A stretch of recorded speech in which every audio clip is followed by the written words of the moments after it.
The Durham report does not coincide with their witch hunt, and so they now have to demonize this man. This isn't just a song. Illuminati is a thing you need to watch out for. They want to depopulate, enslave us so much more. World domination, I'll get into that later. I'm hardcore, fierce and sexy. You're just a hater. You deserve the ridicule cause you're an absolute zero. I'm the keeper of the chalice, a rock and roll hero. I'm not an idiot nobody listens to, cause I'm not a failure in life like you. Let's talk about Bill Gates and the mark of the beast, and the orgies in the streets at the Catholic feasts, and Bill and Hillary's human trafficking ring, and George Soros got the money to pay for everything. Socialism is for losers, working for the devil. Chumps that can't fight, they ain't on my level. It takes an evil one to try to debunk and doubt it, so I'd rather die than stop talking about it. Watch out, watch out, watch out, watch out. Watch out for the Illuminati. Watch out, watch out, watch out, watch out. Watch out for the Illuminati. Watch out, watch out, watch out, watch out. Watch out for the Illuminati. Watch out for the Illuminati. Good evening. So, what happened when the Mueller report finally came out? After so many years of due diligence and research, and this Mueller report came out, what happened? They distracted you. They distracted you. They put all kinds of headline news up of Trump being indicted, while this report that exonerates Donald Trump from previous accusations was being released to the public. And anybody can look at that Durham report, and it pretty much impartially cites some holes in the Mueller report. Although there's a lot of facts there in the Mueller report, the Durham report kind of debunks some of the claims in the Mueller report. And the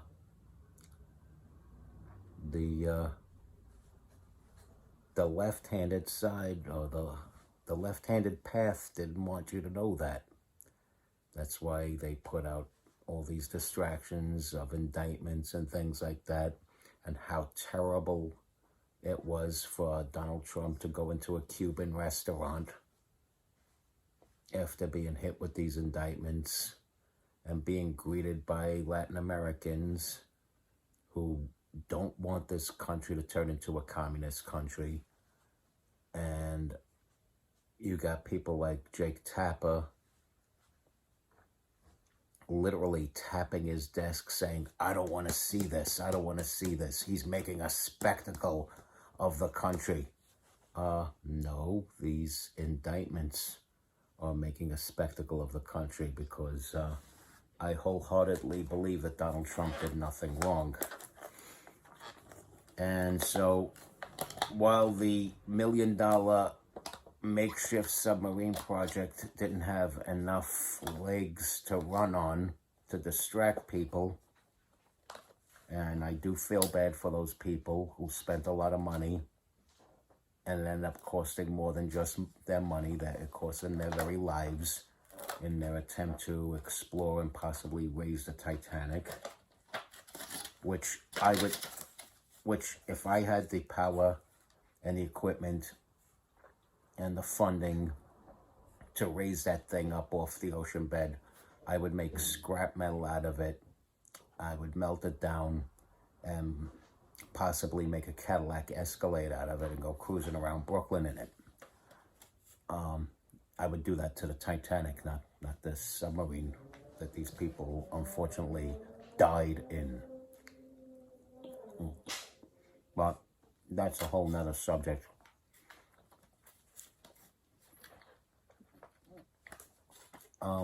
Just to let you know, Avenue Pizza, I've advertised for these people before.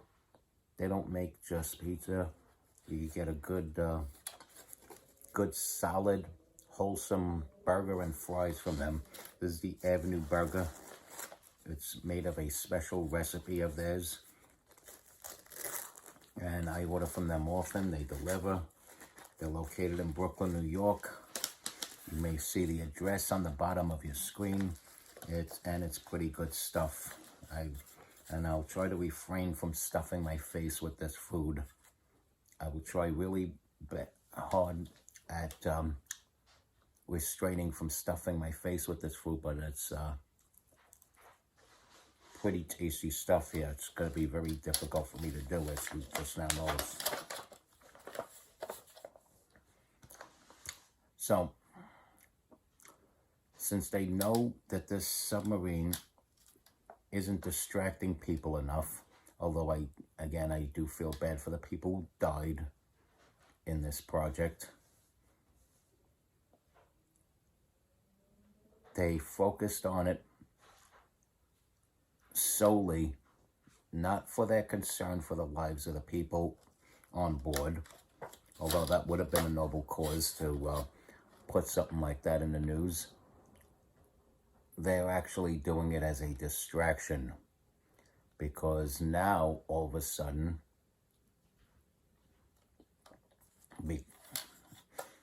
because there's all kinds of shady deals with Joe and Hunter Biden, and there are connections between Hunter and Joe, and shady deals with Burisma, and there's top secret document scandals surrounding Joe Biden as well. They put that story out of the submarine to distract people, the $1 million makeshift submarine project, I call it. And since it didn't distract people, Congress called in John Durham so they could grill him.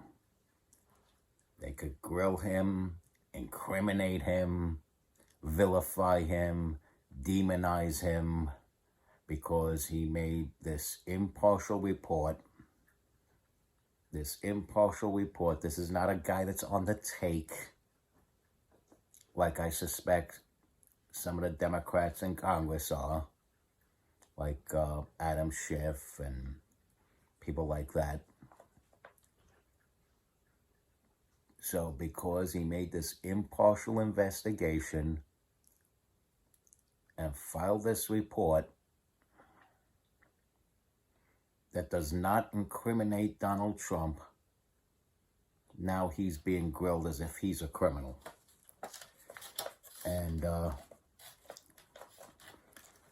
I give a lot of credit to Congressman Jim Jordan of Ohio for having to deal with these demonic colleagues from across the aisle there.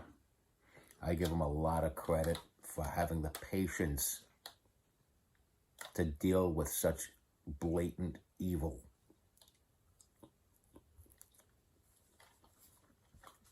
So, the Durham report does not coincide with their witch hunt, and so they now have to demonize this man.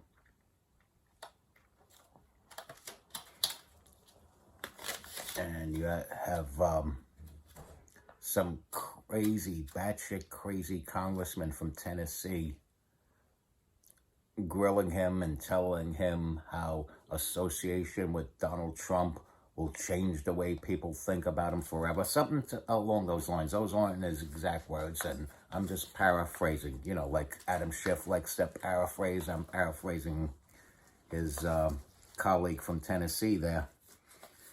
And Mr. Durham pretty much said the only people he cares about are the people he represents, his family, and his Lord.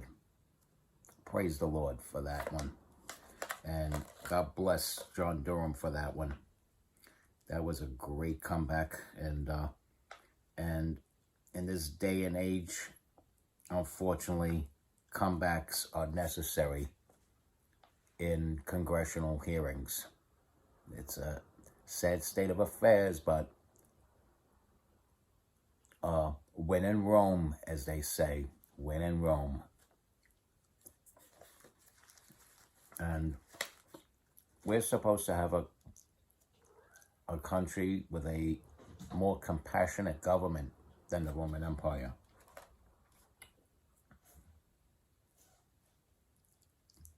The president is supposed to be elected because the American people believe he's more qualified than his opponent, even if his opponent happens to be an incumbent. But we didn't see that in 2020. We saw what they did in Rome, which was hoist their Caesars up like gods, and even allow the Caesars to literally declare themselves as gods.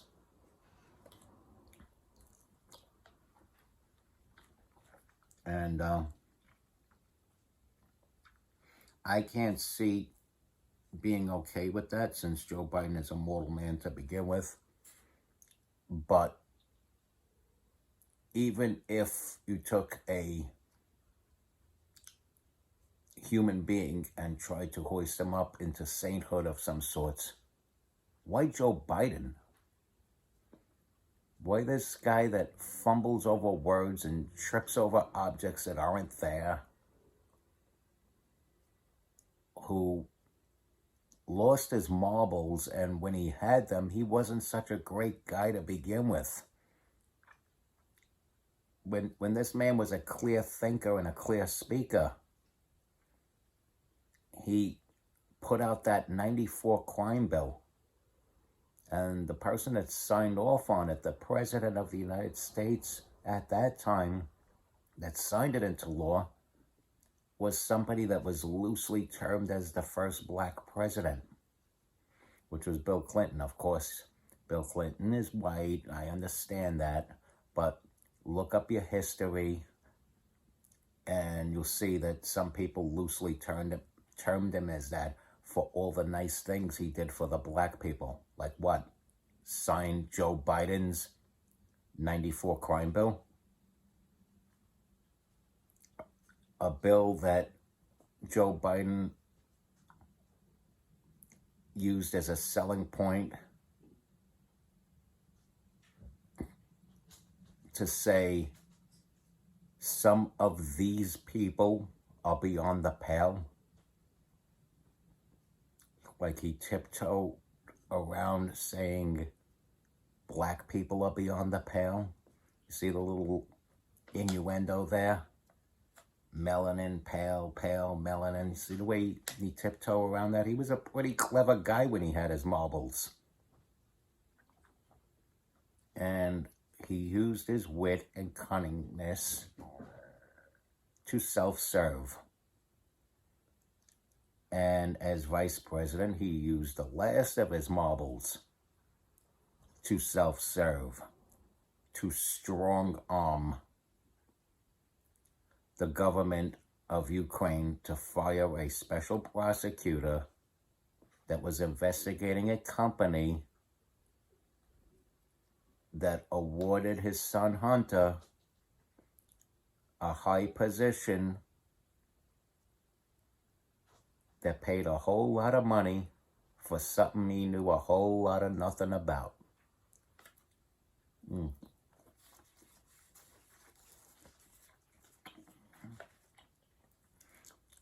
Recently, Patrick Bet-David acquired a portion of the New York Yankees. He's a minority owner of the New York Yankees. But guess what? Patrick Bet-David, congratulations, by the way, if he ever comes across this. Patrick Bet-David knows more about baseball, I assure you, than Hunter Biden ever did in his entire life about running an energy company. I don't know about running an energy company. Otherwise, I'd be a vice president of an energy company. I know about car mechanics. Ooh. Sorry. Too tempting. The Avenue Burger. If you're in Brooklyn, you gotta get it. So, I know about car mechanics. That's why I'm the manager of a garage.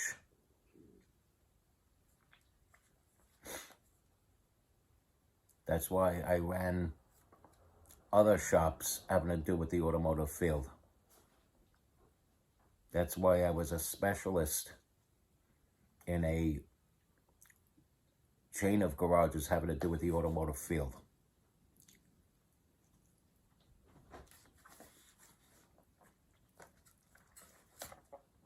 I didn't have to have people in high places pull strings to put me there either. I walked into places and handed them my resume, and I got in there on my merit, and I stayed there on merit and moved up the ladder based on merit and got my raises based on merit. You know, something you participation award recipients from the left can learn a thing or two from. And so now all of a sudden people care about John Durham because the indictment story was fading,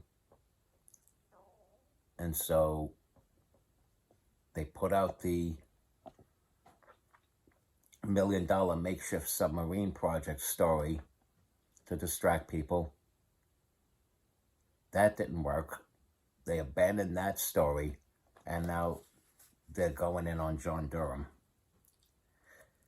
And by simply answering questions yes and no, with very little variation from that, these Democrats who are grilling him are toast. They're yelling at him, they're screaming at him, they're doing this, that, and this and that, and then they're asking the questions, and you're like, yes, no, no, yes. And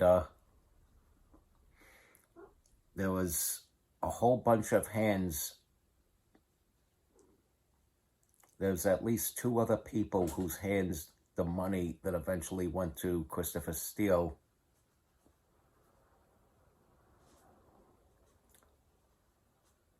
got touched by.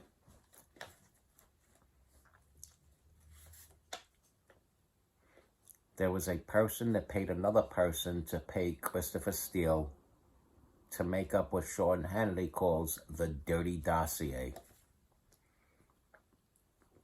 And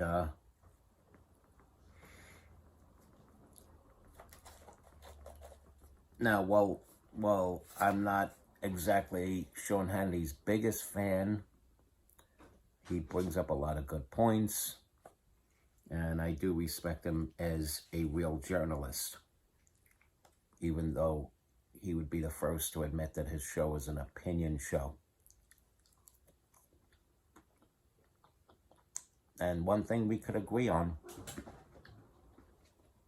that Christopher Steele dossier is a dirty dossier, I tell you. It's a dirty dossier.